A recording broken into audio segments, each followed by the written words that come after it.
കോഴിക്കോട്ടെ SFIയുടെ പരിപാടി സ്ഥലത്തേക്കുള്ള യുവമോർച്ച പ്രതിഷേധം ജനാധിപത്യ വിരുദ്ധമായിരുന്നുവെന്ന് SFI അഖിലേന്ത്യാ പ്രസിഡന്റ് VP സാനു. വിദ്യാർത്ഥി വിരുദ്ധ നിലപാടിൽ SFI പ്രതിഷേധിക്കാറുണ്ട്. എന്നാൽ മന്ത്രി പങ്കെടുക്കുന്ന സ്വകാര്യ പരിപാടി അലങ്കോലമാക്കാനായിരുന്നു യുവമോർച്ച നീക്കമെന്ന് VP സാനു കോഴിക്കോട് പറഞ്ഞു. ഇന്ത്യയുടെ ദേശീയ പതാകയും ഇന്ത്യയുടെ സംസ്കാരവും മുഴുവൻ ഞങ്ങളുടേതാണ്, അത് RSSൻ്റേതാണ്, അത് ഹിന്ദുത്വയുടേതാണ് എന്ന് പറയാനും വേണ്ടി ശ്രമം നടത്തിക്കൊണ്ടിരിക്കുകയാണ്. അതിനെതിരായിട്ടുള്ള ശക്തമായ പ്രതിഷേധമാണ് മന്ത്രിയുടെ ഭാഗത്തുനിന്നുണ്ടായത്. അങ്ങനെ പ്രതിഷേധം ഉണ്ടാകുമ്പോൾ അല്ലെങ്കിൽ മറ്റ് അഭിപ്രായ വ്യത്യാസങ്ങൾ ഉണ്ടാകുമ്പോൾ മന്ത്രിമാർ പൊതുസ്ഥാനത്തിരിക്കുന്ന ആളുകൾക്ക്, ജനപ്രതിനിധികൾക്ക് എതിരായിട്ട് പ്രതിഷേധം ഉണ്ടാവുക എന്നുള്ളത് സംഭവിക്കാറുണ്ട്. മന്ത്രി ഒരു ഔദ്യോഗിക പരിപാടിക്ക്, സർക്കാർ പരിപാടിക്ക് പോകുമ്പോഴാണ് മന്ത്രിക്ക് കരിങ്കൊടി കാണിക്കുക. അതാണ് ജനാധിപത്യപരമായ രീതി.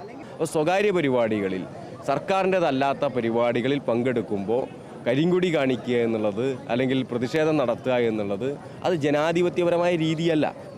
അത് അവിടെ തടഞ്ഞില്ലായിരുന്നെങ്കിൽ ഒരുപക്ഷെ അവരകത്തേക്ക് വരുമായിരുന്നു. അത് ആ പരിപാടി അലങ്കോലമാവാൻ കാരണമാവുകയും